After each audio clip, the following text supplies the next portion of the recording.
आज माननीय supreme court में मेरी उस पीआईएल पे सुनवाई हुई है जिसमें मैंने मांग किया था कि भारत में रहने वाले सभी पाकिस्तानी, अफगानिस्तानी, रोहिंग्या, बांग्लादेशियों को निकाला जाए।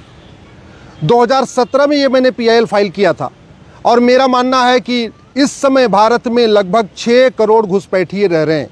इसमें पाकिस्तानी भी हैं, अफगानिस्तानी भी हैं, रोहिंग्या भी हैं और सबसे ज़्यादा बांग्लादेशी हैं। ये यहाँ इनका कागज़ भी जो कुछ बनवाए थे वो कागज़ ख़त्म हो चुका है। इन घुसपैठियों ने फर्जी आधार बनवा लिया है, फर्जी राशन कार्ड बनवा लिया है। बहुत सारे पाकिस्तानी, अफगानिस्तानी, रोहिंग्या, बांग्लादेशी घुसपैठियों ने फर्जी बर्थ सर्टिफिकेट बनवा लिया है, फर्जी एज सर्टिफिकेट बनवा लिया है। बहुत सारे पाकिस्तानी, अफगानिस्तानी, बांग्लादेशी, रोहिंग्या घुसपैठियों ने फर्जी ड्राइविंग लाइसेंस बनवा लिया है। कुछ ने तो वोटर आईडी में नाम भी जुड़वा लिया है और ये सारा खेल चल रहा है 2-2, 3-3 हज़ार रुपये में। ये घुसपैठिए 10 से 15 हज़ार रुपये खर्च करते हैं और इनका 4 से 5 कागज़ बन जाता है। वोटर आईडी में नाम जुड़वा लेते हैं। फिर बहुत सारे ऐसे भी हैं जिन्होंने जनधन खाता खोल लिया है। केंद्र सरकार की सभी योजनाओं का फ़ायदा ये घुसपैठिए उठा रहे, राज्य सरकार की योजनाओं का फ़ायदा ये घुसपैठिए उठा रहे, माइनॉरिटी अफेयर मिनिस्ट्री का फ़ायदा भी ये घुसपैठिए उठा रहे। तो भारत के लोगों के हिस्से का रोटी, कपड़ा और मकान ये घुसपैठिए ले जा रहे हैं, इसलिए इनको निकालना ज़रूरी है। मैंने अपनी याचिका में ये भी कहा है, घुसपैठ राष्ट्र की सुरक्षा के लिए बहुत बड़ा खतरा है और जो राष्ट्र की सुरक्षा के लिए खतरा होता है उससे निपटने के लिए हमारे पास एक कानून है, एनएसए, नेशनल सिक्योरिटी एक्ट। लेकिन भारत में कोई भी राज्य सरकार घुसपैठियों और उनके मददगारों पे एनएसए नहीं लगा रही है, नेशनल सिक्योरिटी एक्ट नहीं लगा रही है।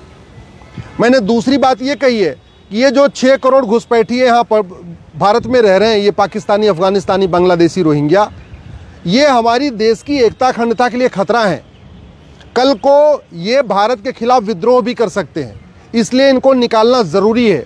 और जो देश की एकता, अखंडता के लिए खतरा होता है उससे निपटने के लिए हमारे पास एक कानून है, यूएपीए। लेकिन भारत में कोई भी राज्य सरकार घुसपैठियों और उनके मददगारों के खिलाफ यूएपीए की धारा नहीं लगा रही है। ये जो भारत में घुसपैठ हुई है ये बड़े प्लान्ड वे में हुई है, ये कोई ऐसे नहीं हो गई है, एकाएक नहीं हुई है।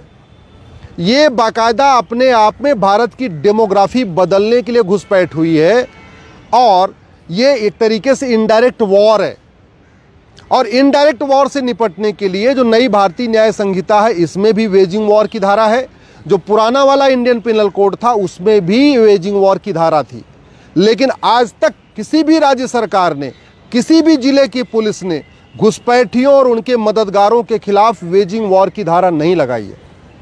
जो नई वाली भारतीय न्याय संहिता बनी है इसमें एक ऑर्गेनाइज क्राइम के लिए प्रोविज़न है और ऑर्गेनाइज क्राइम से निपटने के लिए बाकी सभी राज्यों के पास भी अपना अपना कानून है। गुजरात के पास गुस्को का है, महाराष्ट्र के पास मको का है, यूपी के पास गैंगस्टर एक्ट है। ऐसे सभी राज्यों के पास अपना अपना कानून है। लेकिन भारत में कोई भी राज्य सरकार घुसपैठियों और उनके मददगारों के खिलाफ ऑर्गेनाइज क्राइम की धारा नहीं लगा रही है। न महाराष्ट्र में मको का लग रहा है, न गुजरात में गुस्को का लग रहा है, न गैंगस्टर एक्ट लग रहा है, न गुंडा एक्ट लग रहा है। हमने अपनी याचिका में ये भी कहा है, ये घुसपैठियों की मदद करना सबसे बड़ा देशद्रोह है और फिर भी यहाँ पे 2-2, 3-3 हज़ार रुपये में घुसपैठियों की मदद की जा रही है। जो घुसपैठियों के मददगार हैं उनके ऊपर कोई भी राज्य सरकार देशद्रोह की धारा नहीं लगा रही है। कुछ लोग 2-2 हज़ार रुपये में घुसपैठियों का आधार बना रहे हैं।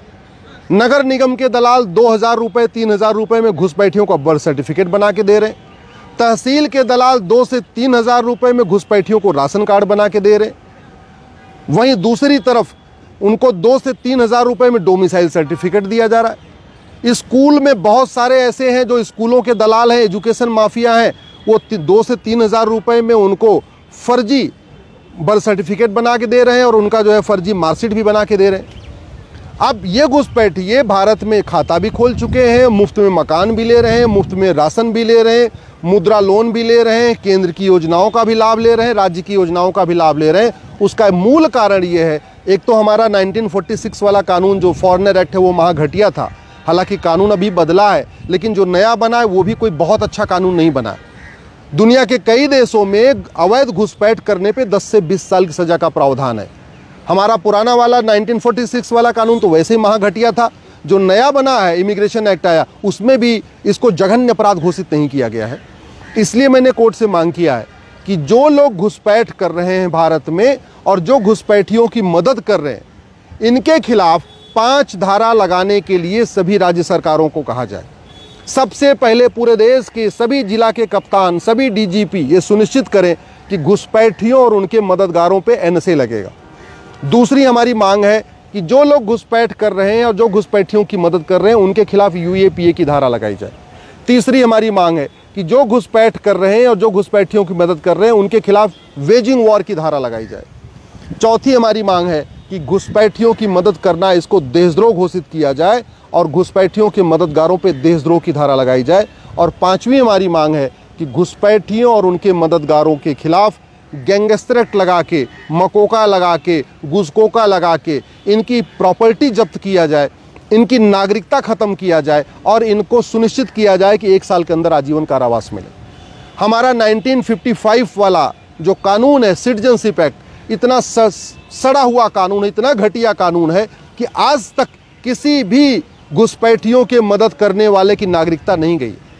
न किसी अपराधी की नागरिकता गई, न किसी जासूस की नागरिकता गई, न घुसपैठिए की नागरिकता गई, न घुसपैठियों की मदद करने वालों की नागरिकता गई। जो बॉर्डर पे 2-2 हज़ार रुपए लेके भारत के अंदर घुसपैठियों को एंट्री कराते हैं, उसमें भी किसी के खिलाफ कार्रवाई नहीं हो रही है। तो केवल घुसपैठियों पे कार्रवाई करने से घुसपैठ खत्म नहीं होगी जब तक कि घुसपैठियों के मददगारों के ऊपर कार्रवाई नहीं होगी। और मेरा ये व्यक्तिगत रूप से मानना है कि जिस दिन हम भारत में घुसपैठियों और उनके मददगारों के खिलाफ ये 5 धारा लगा देंगे, एनएसए, यूएपीए, वेजिंग वॉर, देशद्रोह, गैंगस्टर एक्ट, भारत में सारे घुसपैठिए, लगभग 90% घुसपैठिए अपने आप भाग जाएंगे। अभी घुसपैठिए इसलिए नहीं भाग रहे क्योंकि घुसपैठियों के मददगारों के मन में कोई कानून का खौफ नहीं है। जिस दिन जो घुसपैठियों की मदद किए, जब उनको लगेगा कि अब वो जेल जाने वाले हैं, वो घुसपैठियों को ढूंढ के यह भारत से भगाएंगे। एनआरसी की ज़रूरत ही नहीं पड़ेगी। बिना एनआरसी किए 90% घुसपैठिए भारत छोड़ के भाग जाएंगे। और अगर हम बिना ये कानून में बदलाव किए, बिना घुसपैठियों के मददगारों के खिलाफ एनएसए, यूएपीए, वेजिंग वॉर, देशद्रोह, गैंगस्टर एक्ट लगा के अगर हम सोचते हैं केवल एनआरसी करके हम घुसपैठियों को छांट लेंगे, तो घुसपैठिए छांटना बहुत मुश्किल है। फिर उनको पकड़ के उनको डिटेंशन सेंटर में डालना बहुत मुश्किल है।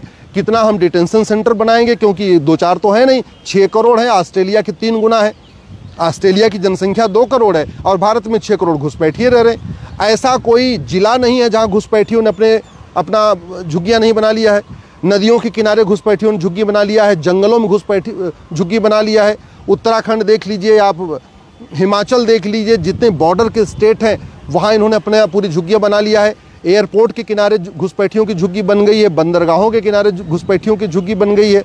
जितने हमारे हाईवे हैं, एक्सप्रेसवे हैं और रेलवे के हमारे जो मेन लाइनें हैं, जो मेन ट्रैक हैं, वहाँ इन्होंने झुग्गी बना लिया है। बस स्टैंड हो या रेलवे स्टेशन, वहाँ झुग्गी बना लिया है। तो इनको ढूंढने पे ढूंढ के एनआरसी करना बहुत मुश्किल है।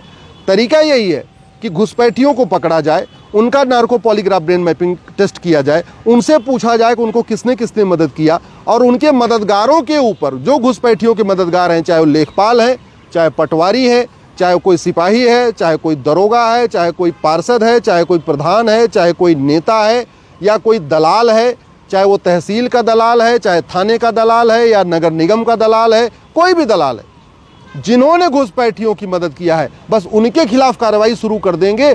घुसपैठियों में भगदड़ मच जाएगी। पाकिस्तान के रहने वाले पाकिस्तान भाग जाएंगे, अफगानिस्तान वाले अफगानिस्तान भाग जाएंगे, रोहिंग्या जो है ये म्यांमार भाग जाएंगे और बांग्लादेशी बांग्लादेश भाग जाएंगे। यही तरीका है देश को सुरक्षित करने का, क्योंकि भारत की डेमोग्राफी पहले ही बदल चुकी है। 800 जिलों में से 200 जिलों की डेमोग्राफी बदल चुकी है। इसका सबसे बड़ा कारण है घुसपैठ। 6000 तहसीलों में से 1500 तहसीलों की डेमोग्राफी बदल गई है, उसका सबसे बड़ा कारण है घुसपैठ।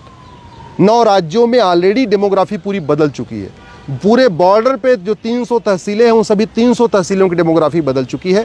इसलिए मैंने माननीय सुप्रीम कोर्ट से मांग किया है कि सभी राज्य सरकारों को और केंद्र सरकार को निर्देश दें कि घुसपैठियों को पकड़ें, उनका narco polygraph brain mapping test करें, और जो घुसपैठियों के मददगार हैं भारत में, उनके खिलाफ एनएसए लगाएं, यूएपीए लगाएं, वेजिंग वॉर लगाएं, देशद्रोह लगाएं, गैंगस्टर एक्ट लगाएं, और लगा के ये सुनिश्चित करें कि कोर्ट के अंदर इनको साल भर के अंदर सज़ा मिले। घुसपैठियों के मददगारों को सज़ा मिलना शुरू हो जाएगी, घुसपैठी अपने आप भाग जाएंगे, नहीं तो केवल हम एनआरसी के भरोसे बैठे रहेंगे, एनआरसी कभी सफल नहीं हो पाएगी।